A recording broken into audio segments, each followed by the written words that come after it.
2026년 1월, 대한민국의 겨울은 여전히 춥습니다. 뉴스에서는 국민소득 4만 불 시대를 이야기하고 거리에는 최첨단 기술이 넘쳐납니다. 하지만 이 화려한 도시의 불빛이 닿지 않는 가장 낮은 곳, 우리가 애써 외면하고 있는 또 다른 세상이 있습니다. 한 달에 70여만 원 남짓한 돈으로 한 달을 버텨야 하는 사람들, 바로 기초생활수급자들의 이야기입니다. 정부는 매년 지원금을 올린다고 발표하지만 과연 그들의 삶은 나아졌을까요? 오늘 영상에서는 2026년 대한민국 기초수급자들의 진짜 현실에 세 가지 키워드로 깊숙이 들여다보겠습니다. 첫 번째 현실은 바로 숫자와 현실의 괴리입니다. 2026년 올해도 정부는 기준중위 소득을 인상했고 이에 따라 생계급여도 소폭 올랐습니다. 언론에서는 역대 최대 인상이라며 대서특필하곤 합니다. 하지만 수급자분들이 체감하는 현실은 정반대입니다. 왜냐하면 지원금이 오르는 속도보다 밥상 물가가 오르는 속도가 훨씬 더 빠르기 때문입니다. 동네 분식집 김밥 한 줄이 4,000원, 5,000원을 넘나드는 세상입니다. 마트에서 사과 한 알, 배추 한 포기를 집어들기가 무서운 것이 현실입니다.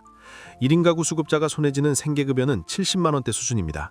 여기서 월세 10만 원, 20만 원을 떼고 공과금을 내고 나면 하루 식비로 쓸 수 있는 돈은 만 원 한 장도 채 되지 않는 경우가 허다합니다. 결국 이분들은 영양가 있는 식사는커녕 라면이나 편의점 도시락으로 끼니를 때우며 건강을 해치게 됩니다.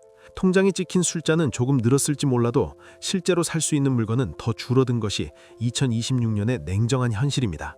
두 번째 현실은 의료급여의 한계와 간병지옥입니다.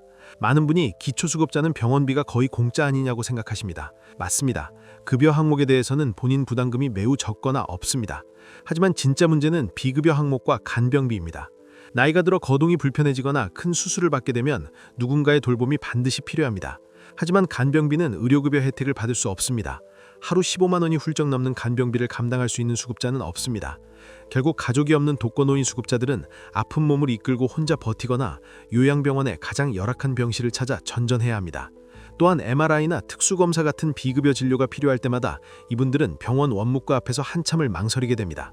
아픈 것이 서러운 게 아니라 아픈 것이 죄가 되는 상황, 이것이 바로 의료 혜택이라는 이름 뒤에 가려진 진짜 아픔입니다. 마지막 세 번째 현실은 가난보다 더 무서운 사회적 고립과 낙인입니다. 2026년 대한민국은 초연결 사회라고 하지만 역설적으로 가난한 사람들은 더 철저하게 고립하고 있습니다. 특히 쪽방촌이나 임대아파트에 거주하는 수급자분들은 이웃과의 교류가 거의 단절된 채 살아갑니다.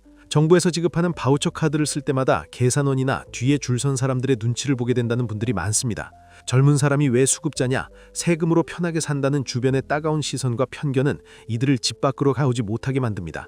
이러한 고립은 결국 고독사로 이어집니다. 누구에게도 말 걸지 않고 누구도 찾아오지 않는 방에서 홀로 생을 마감하는 비극. 이것은 경제적인 빈곤을 넘어선 관계의 빈곤이며 우리 사회가 아직 해결하지 못한 가장 어두운 단면입니다. 오늘 우리는 2026년 기초수급자들의 먹거리, 병원비, 그리고 외로움에 대해 이야기했습니다. 어떤 이들은 말합니다. 열심히 일하지 않아서 가난한 것이라고요. 하지만 우리가 만난 수급자들의 대부분은 평생 치열하게 일했지만 사업 실패나 가족의 병환, 그리고 IMF 같은 사회적 재난으로 인해 한순간에 바닥으로 떨어진 평범한 이웃들이었습니다. 가난은 죄가 아니고 누구나 겪을 수 있는 인생의 위기일 뿐입니다. 지원금의 액수를 논하기에 앞서 그들을 바라보는 우리의 시선이 차가운 감시가 아닌 따뜻한 관심으로 바뀌어야 하지 않을까요? 2026년 대한민국이 진정한 선진국이라면 가장 낮은 곳에 있는 사람들의 존엄이 지켜져야 할 것입니다.